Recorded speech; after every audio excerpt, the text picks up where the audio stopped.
तर बघा आज आपण स्पेशिएशन हा पार्ट बघणार आहोत. ओके, तर before starting the speciation we will discuss some point about Lamarckism. हा स्पेशिएशन पॉइंट डिस्कस करायच्या अगोदर आपण लॅमार्किझम हा पॉइंट एक्सप्लेन करू. तर सायंटिस्ट लॅमार्कनं काय सांगितलं होतं की एखाद्या लिव्हिंग ऑर्गॅनिझममध्ये जे चेंजेस होतात ते चेंजेस कशामुळे होतात, use or disuse of organ, म्हणजे एखाद्या ऑर्गनचा वापर केल्यामुळे किंवा न केल्यामुळे त्या बॉडीमध्ये चेंजेस होतात आणि म्हणजेच इव्हॉल्युशन होतं. मग हे आपल्यालाही माहीत आहे, इथपर्यंत ही थिअरी ॲक्सेप्ट करण्यात आली. परंतु याच्या पुढचं म्हणणं काय होतं सायंटिस्ट लॅमार्कचं? Scientist Lamarck further said that changes occurred in any living organism due to use or disuse of organs are transferred from one generation to next generation. म्हणजे एखाद्या लिव्हिंग ऑर्गॅनिझममध्ये जे काही चेंजेस होतात ते चेंजेस एका पिढीकडून दुसऱ्या पिढीकडे ट्रान्समिट होतात, हे सायंटिस्ट लॅमार्कचं म्हणणं होतं. त्यामुळं ही थिअरी रिजेक्ट करण्यात आली. बदल होतात हे मान्य आहे, इथपर्यंत सगळं ॲक्सेप्ट करण्यात आलं, परंतु हे जे बदल आहेत हे बदल एका पिढीकडून दुसऱ्या पिढीकडे जातात हे मात्र रिजेक्ट करण्यात आलं, हे मात्र मान्य करण्यात आलं नाही. कसं? For example me already explain केलेलं आहे. जर हे जे चेंजेस एका जनरेशनकडून नेक्स्ट जनरेशनकडे जात असतील तर डॉक्टरचा मुलगा ॲटोमॅटिक डॉक्टर झाला असता, कारण ऑलरेडी सगळे गुणधर्म डॉक्टरमध्ये आहेत ना, ते त्यानं त्याच्या आयुष्यामध्ये खूप मेहनत करून मिळवलेले आहेत. तर एखाद्या लिव्हिंग ऑर्गॅनिझमनं खूप मेहनत करून स्वतःच्या आयुष्यामध्ये मिळवलेले गुण असतात, जे कॅरेक्टर्स असतात, त्यांना ॲक्वायर्ड कॅरेक्टर्स असं म्हटलं जातं. त्यांनी त्याच्या आयुष्यामध्ये ते मिळवलेले कॅरेक्टर्स आहेत. And that acquired characters are transferred from one generation to next generation. आणि हे मिळवलेले गुण एका जनरेशनकडून एका पिढीकडून दुसऱ्या पिढीकडे जातात, हे सायंटिस्ट लॅमार्कचं म्हणणं होतं. परंतु हे ट्रान्सफर्ड होत नाहीत, हे भरपूर वेळेस आपल्याला प्रूव्ह झालेलं आहे. म्हणजे acquired characters are not transferred from one generation to next generation. एका पिढीकडून दुसऱ्या पिढीकडे ट्रान्सफर होत नाहीत. याचं साधं उदाहरण बघायचं झालं तर फॉर एक्झाम्पल एखाद्याचे वडील डॉक्टर आहेत, तर ॲटोमॅटिक त्यांचा मुलगा बी डॉक्टर होतो का? नाही होत. कारण त्याचे वडील डॉक्टर आहेत त्याचा अर्थ त्याच्या वडिलांनी त्यांच्या आयुष्यामध्ये खूप सारी मेहनत करून हे कॅरेक्टर मिळवलेले आहेत, म्हणून त्यांना ॲक्वायर्ड कॅरेक्टर म्हटलं जातं. That characters are not transferred from one generation to next generation. हे कॅरेक्टर एका जनरेशनकडून नेक्स्ट जनरेशनकडे ट्रान्सफर होत नाहीत, म्हणून ही थिअरी रिजेक्ट करण्यात आली. परत एकदा सांगतो, सायंटिस्ट लॅमार्कनं जी थिअरी सांगितली ती थिअरी का रिजेक्ट करण्यात आली? तर सिम्पल सायंटिस्टचं म्हणणं काय हे अगोदर समजून घ्या. सायंटिस्टचं म्हणणं असं होतं की जे काही चेंजेस असतात एखाद्या बॉडीमध्ये त्यांना ॲक्वायर्ड चेंजेस म्हणायचं. त्याच्या आयुष्यामध्ये जे झालेले बदल असतात ते बदल एका पिढीकडून दुसऱ्या पिढीकडे ट्रान्समिट होत जातात, हे सायंटिस्ट लॅमार्कचं म्हणणं होतं. परंतु असं आढळून आलं की हे बदल होतात, परंतु हे बदल एका पिढीकडून दुसऱ्या पिढीकडे ट्रान्सफर होत नाहीत. हे खूप साऱ्या एक्सपेरिमेंटवरून प्रूव्ह झालेलं आहे.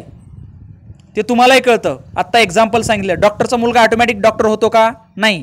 याचा अर्थ त्याच्या वडिलांमध्ये असणारे जे कॅरेक्टर्स आहेत ते कॅरेक्टर्स त्याच्या मुलामध्ये नाही आले आणि त्यामुळे ही थिअरी रिजेक्ट करण्यात आली. तर आज आपण स्पेशिएशन हा पॉईंट बघणार आहोत.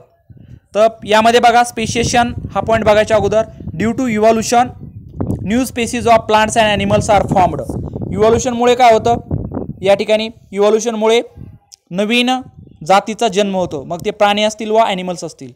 आता त्यानंतर आपल्याला पुढचा पॉईंट बघायचा आहे, what is mean by species. Species म्हणजे काय? The group of organism that can produce fertile individuals through natural reproduction is called species. Species म्हणजे जात.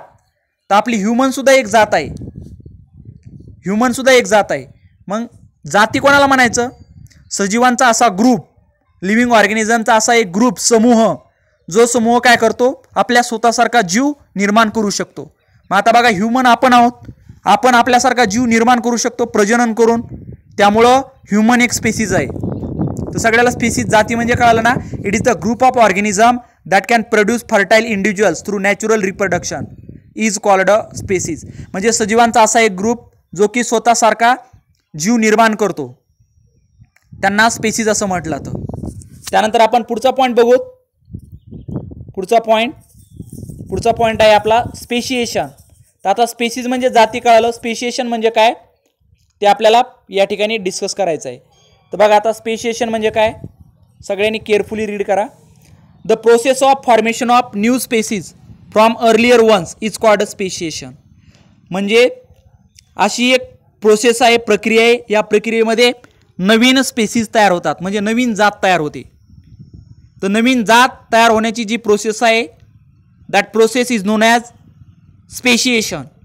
स्पेसीज म्हणजे जात आणि स्पेशिएशन म्हणजे नवीन जात, नवीन स्पेसीज तयार होण्याची जी प्रोसेस आहे that process is non as speciation. आणि स्पेशिएशन कोणापासून तयार होतं, स्पेसीजपासून.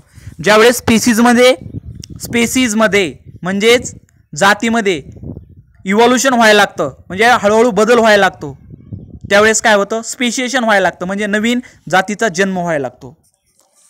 मग आता प्रत्येक स्पेसीज म्हणजे काय असतं, चौथा पॉईंट बघा इथं. Each species possesses specific characters. Each species differs in geographical condition, food preference, habitat, reproductive ability and period etc. Therefore, the specific characters are retained. प्रत्येक जातीला स्वतःचं एक वैशिष्ट्य आहे, ते एका विशिष्ट प्रदेशात आढळून येते. प्रत्येक जातीचं अन्न वेगळं आहे. फॉर एक्झाम्पल अस्वल बघा बरं, अस्वलाची सुद्धा एक जात आहे, ती इकडे आढळून येते का, तिच्या अंगावर दाट केस असतात. ती फक्त कुठं आढळून येतात तुम्हाला, या ठिकाणी मॅक्झिमम प्रमाणात कोल्ड रिजनमध्ये, जम्मू काश्मीरमध्ये तिकडे आढळून येतात, कोल्ड रिजनमध्ये. म्हणजे त्यांचा तो रिजन झाला, म्हणजे त्यांची ती जिओग्राफिकल कंडिशन झाली.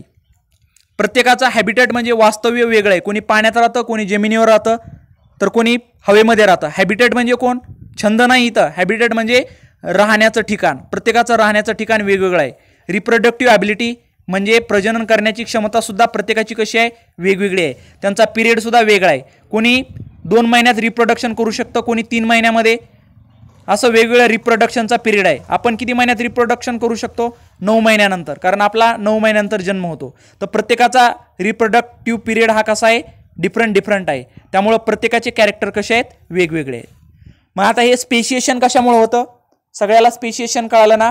हे स्पेशिएशन कशामुळे होतं, हे जे स्पेशिएशन आहे तर तुम्हाला स्पेसीज आणि स्पेशिएशन मधला डिफरन्स कळाला का बघा. स्पेसीज म्हणजे प्राण्यांचा ग्रुप जो की स्वतःसारखा जीव निर्माण करू शकतो, त्याला स्पेसीज असं म्हटलं जातं. आणि स्पेशिएशन म्हणजे the formation of new species, नवीन जातीचा जन्म होणे, फ्रॉम अर्लियर वन्स, म्हणजे जुन्या जातीपासून नवीन जातीचा जन्म होणे, याला स्पेशिएशन असं म्हटलं जातं. ज्यावेळेस एका स्पेसीजमध्ये इव्हॉल्युशन व्हायला लागतं, एखाद्या जातीमध्ये उत्क्रांती व्हायला लागते, त्यावेळेस नवीन जातीचा जन्म होतो. हा किती गोष्टीवर डिपेंड असतो, या ठिकाणी तुम्हाला इथं दाखवलेलं आहे बघा. That speciation depends upon following factors depends upon. मग कोणाकोणाला डिपेंड आहे, जेनेटिक व्हॅरिएशन, म्हणजे ज्यावेळेस एका पिढीकडून दुसऱ्या पिढीकडे मध्ये जीनमध्ये बदल व्हायला लागतो, त्यावेळेस नवीन जातीचा जन्म होतो. आता बघा हळूहळू आपल्यामध्ये सुद्धा आपल्या आईवडिलाचे एक्झॅक्ट जीन आपल्यामध्ये येत नाहीत, there is a some variation, आणि त्याला आपण जेनेटिक व्हॅरिएशन म्हणतो. म्हणजे हळूहळू आपल्यामध्ये जीनमध्ये बदल होत चालला, आणि आफ्टर मिलियन्स ऑफ इयर्स, म्हणजे खूप मिलियन्स ऑफ वर्षानंतर आपण एक नवीन स्पेसीज तयार करणार आहोत. त्यानंतर जिओग्राफिकल चेंजेस, म्हणजे भौगोलिक परिस्थितीमध्ये जे बदल होतात त्यामुळे सुद्धा काय होतात, नवीन स्पेसीज तयार होतात. त्यानंतर तिसरा पॉईंट आहे रिप्रोडक्टिव्ह चेंजेस, म्हणजे प्रजननामध्ये जो बदल आहे त्यामुळे सुद्धा नवीन जातीचा जन्म होतो. म्हणजे फॉर एक्झाम्पल सांगायचं झालं तर अमेरिकेमधले माणसं खूप सारे गोरे आहेत, साऊथ आफ्रिकेमधले माणसं खूप सारे काळे आहेत. मग जर अमेरिकेमधल्या मेलनं साऊथ आफ्रिकेमधल्या फिमेलशी जर या ठिकाणी मॅरेज केलं, विवाह केला, तर यापासून तयार होणारं जे बाळ आहे, तर ते बाळापासून आफ्टर मिलियन्स ऑफ इयर्स एक नवीनच स्पेसीज तयार होणार आहे. म्हणजे काय, reproductive changes are also responsible for speciation. Okay. त्यानंतर फोर्थ पॉईंट कुठला आहे, जिओग्राफिकल और रिप्रोडक्टिव्ह आयसोलेशन. म्हणजे जिओग्राफिकल आयसोलेशन म्हणजे काय, म्हणजे प्रत्येक भागामधले माणसं त्याच भागामध्ये राहू दिले. म्हणजे आता फॉर एक्झाम्पल बघा, आपल्या इथं म्हणजे अमेरिकेमधल्या माणसाला फक्त अमेरिकेमधल्या माणसासोबतच जर विवाह करायचं ठरवलं आणि तशीच जर सक्ती केली, तर काय होणार, काही कालावधीनंतर तिथं नवीन एक स्पेसीज तयार होणार. आणि आपल्याच कंट्रीजमधल्या दोन व्यक्तीचा विवाह केल्यानंतर जर मिलियन्स ऑफ इयर्स नंतर जर बघितलं तर आपल्या इंडियामध्ये वेगळी स्पेसिस तयार होणार. म्हणजे तिकडला एरिया वेगळा, इकडला एरिया वेगळा. म्हणजे फॉर एक्झाम्पल साधं सांगायचं झालं की हा एरिया आणि हा एरिया, तर इथं यांच्या ह्या ह्युमन बरोबर यांचं काय होणार, मॅरेज होऊन इथं खूप मिलियन्स ऑफ इयर्स नंतर वेगळ्या स्पेसिस तयार होणार. आणि हा जो पार्ट आहे इथं काय होणार, हा जो रिजन आहे यामध्ये सुद्धा वेगळ्या स्पेसिस तयार होणार. याला म्हणायचं जिओग्राफिकल आयसोलेशन. म्हणजे दोन भाग स्वतंत्र बाजूला ठेवले तर मिलियन्स ऑफ इयर्स नंतर दोन्ही स्वतंत्र भागामध्ये वेगवेगळ्या स्पेसिस तयार होतात आणि याला स्पेशिएशन असं म्हटलं जातं. तर इथं तीन गोष्टी महत्त्वाच्या आहेत. स्पेसिस म्हणजे काय, group of organism that can produce fertile individuals through natural reproduction is called as species. म्हणजे सजीवांचा असा एक गुणधर्म की असा एक गट जो स्वतःसारखा जीव निर्माण करू शकतो. ओके, त्याला त्या ग्रुप ऑफ ऑर्गॅनिझमला स्पेसिस असं म्हटलं जातं. आणि स्पेसिएशन म्हणजे काय, एखाद्या ओल्ड स्पेसिसपासून न्यू स्पेसिस तयार होण्याची जी प्रक्रिया आहे that process is non as speciation. आणि नवीन जातीचा जन्म कशामुळे होतो, खाली 4 रिझन दिलेले आहेत. Genetic variation, geographical changes, reproductive changes, geographical और रिप्रोडक्टिव्ह आयसोलेशन्स. यामुळे काय होतं, या ठिकाणी स्पेशिएशन होतं. तर ठीक आहे, आज शिकवलेला पार्ट एवढाच आहे. हा पार्ट बघा आणि तुमच्या नोटबुकमध्ये लिहून काढा. आज आपण येथेच थांबू.